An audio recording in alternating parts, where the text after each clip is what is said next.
How are you doing over there? And I mean, actually, not the version where you say fine because it's easier than explaining.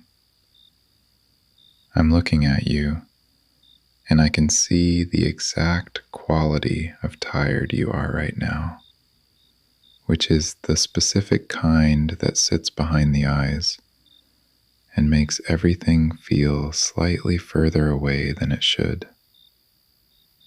I know that kind of tired. I've watched you carry it before. So tell me, really, where are you? Still in it? Good. That's all I needed to know. Still in it is enough. Still in it means we keep going. I made you another one. Don't argue about it. I saw your last cup go cold while you were reading, and you never noticed. And it seemed like a small tragedy I could prevent, so I prevented it. This one is the right temperature. Drink it while it's right. You know what I've been thinking about while you've been going through those notes? I've been thinking about tomorrow evening. Not the exam. After the exam. The version of tomorrow where it's done and behind you, and you're walking out of that building into whatever the afternoon looks like, and everything you've been carrying for the past several weeks is just set down, gone, no longer yours to hold. I've been thinking about that moment for you, and I want you to think about it too, just for a second, just enough to remember that it exists, that there is a version of tomorrow where this is finished, that this feeling, this particular weight, has an expiration, and the expiration is tomorrow afternoon. I'm going to be there when you walk out. I'll be the one who looks completely and irrationally proud of you before you've even told me how it went. Okay, tell me where you are in the material. What still feels uncertain? Not what you don't know. I want you to be specific. Uncertainty and ignorance are different things, and I think you're confusing them right now because it's late and your brain is tired, and when brains get tired, they stop being accurate about themselves. So be precise.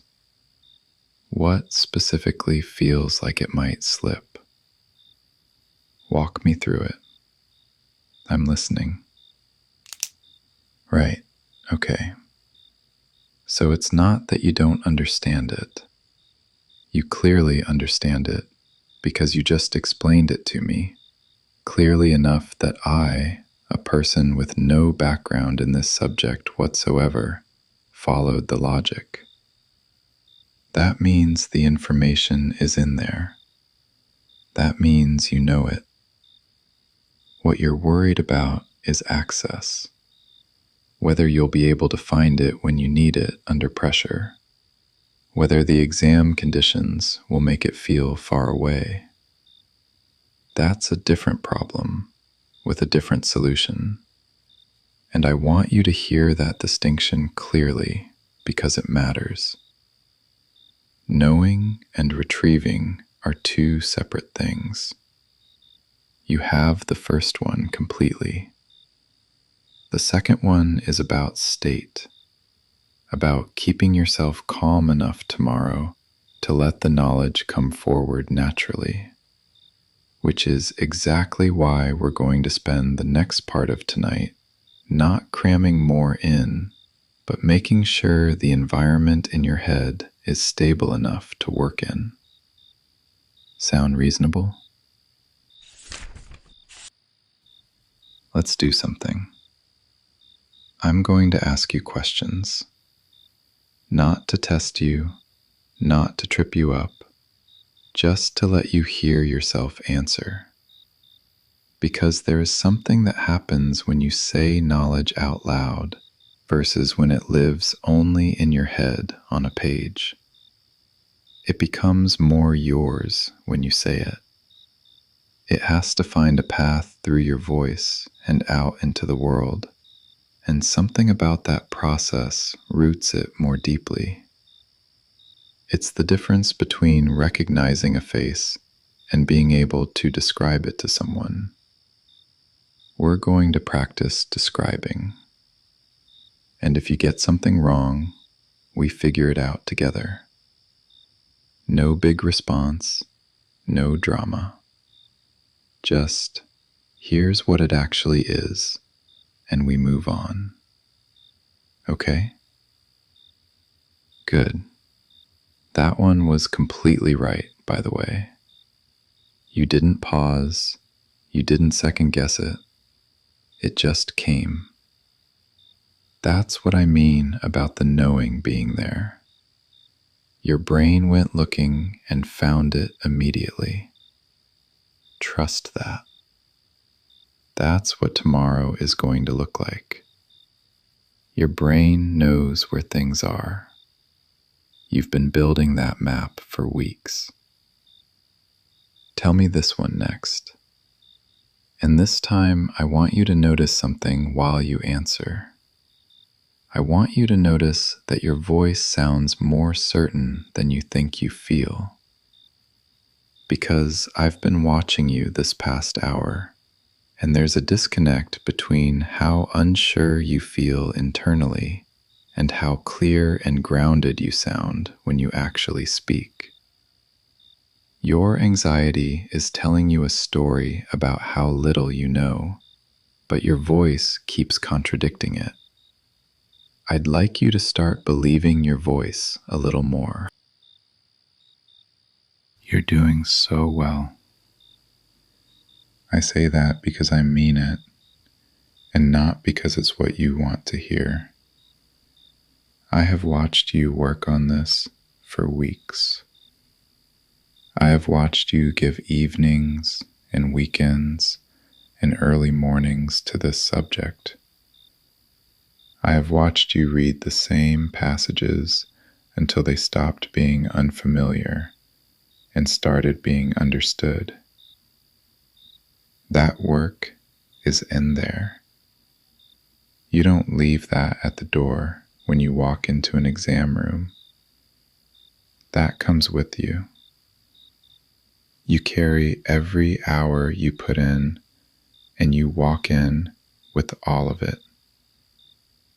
The exam doesn't know how hard you worked, but I do. And the work is real, and it's yours, and it doesn't disappear because the stakes feel high. Can I make a suggestion? I think we should do one more solid pass through the section that feels shakiest. Just one, slow and deliberate, no rushing. And then I think we should stop. Not because there isn't more we could do. There's always more. There is no version of the night before an exam where a person feels they have done enough. Because anxiety doesn't operate on the logic of enough. Anxiety just keeps moving the line. So we don't stop when it feels like enough. We stop at a reasonable hour because your brain needs sleep to actually hold on to what you've put in it. And that is not a comfort thing. That is a neurological reality. Sleep is part of the preparation. The last few hours of tonight are not wasted hours. They are part of how you perform tomorrow. I need you to believe that, not because I need you to go to sleep, because it's true. Here, this section. Let's go through it together. You read, I'll listen, and you stop whenever something feels less solid than the rest. We're not moving fast. We're not trying to cover everything. We're just making sure this particular part feels a little more lit up in your mind before we close the books tonight. Slow and easy. Take your time with every piece. Wait, pause there for a second. Say that part again, but slower. Not because you got it wrong, I want to be clear about that, but because I think if you slow down through that particular sequence, it's going to sit differently. Some things need to be said slowly to be fully understood. Say it again like you're explaining it to me for the first time, and I'm following along carefully.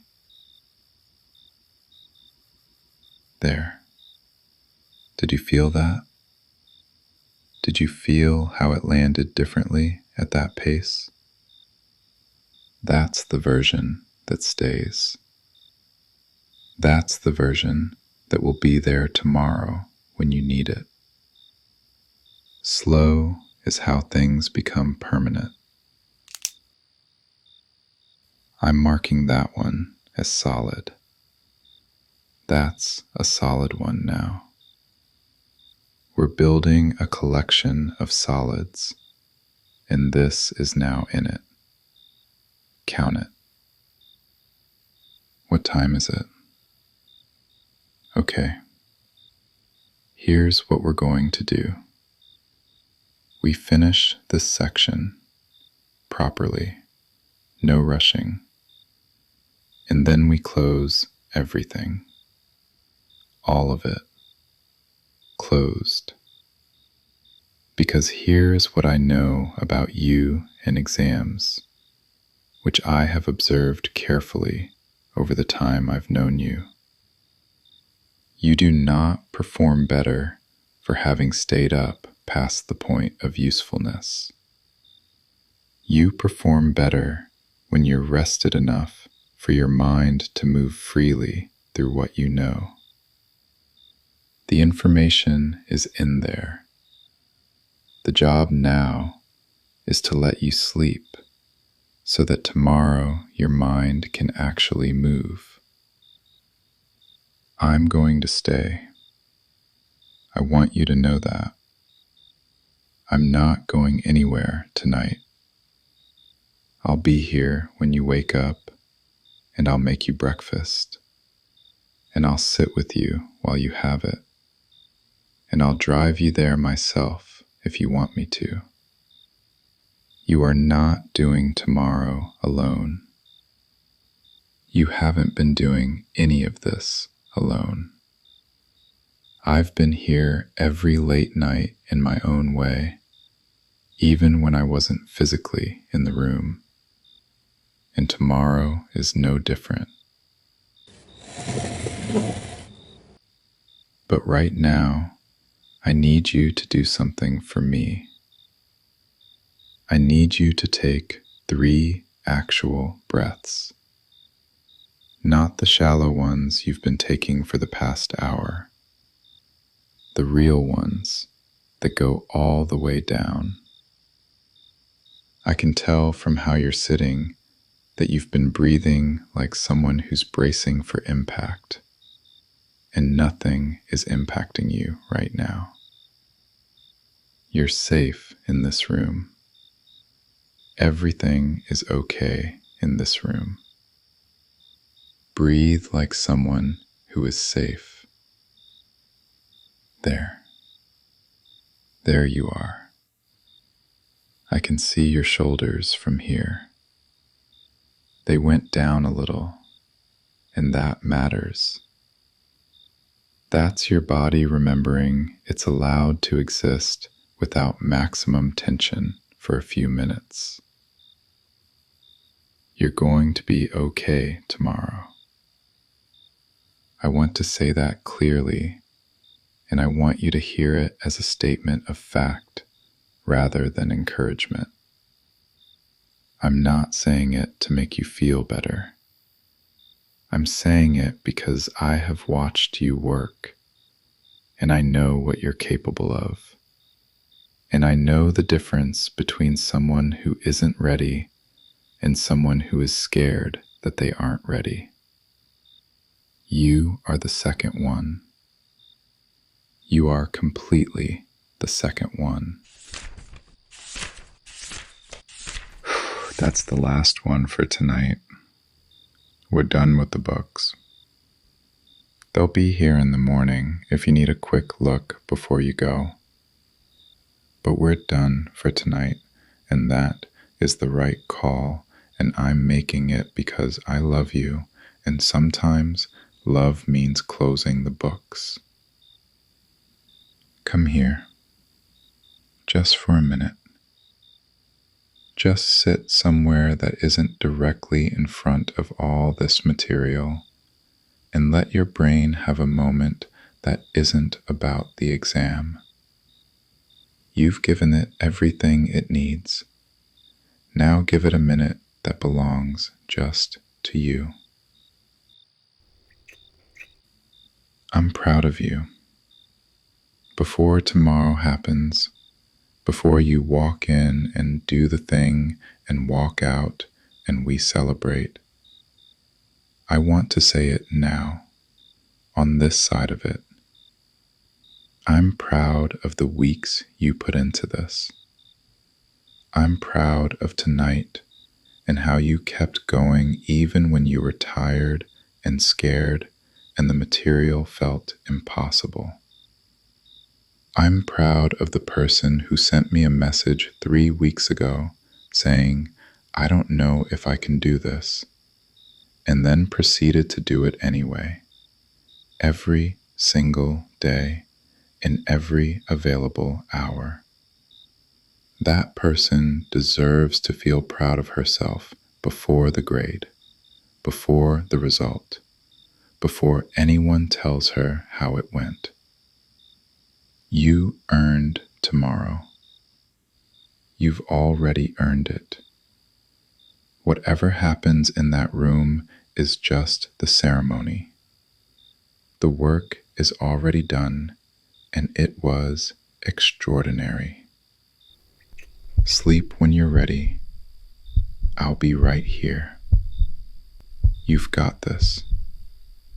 You've had it for a while. I've known it this whole time.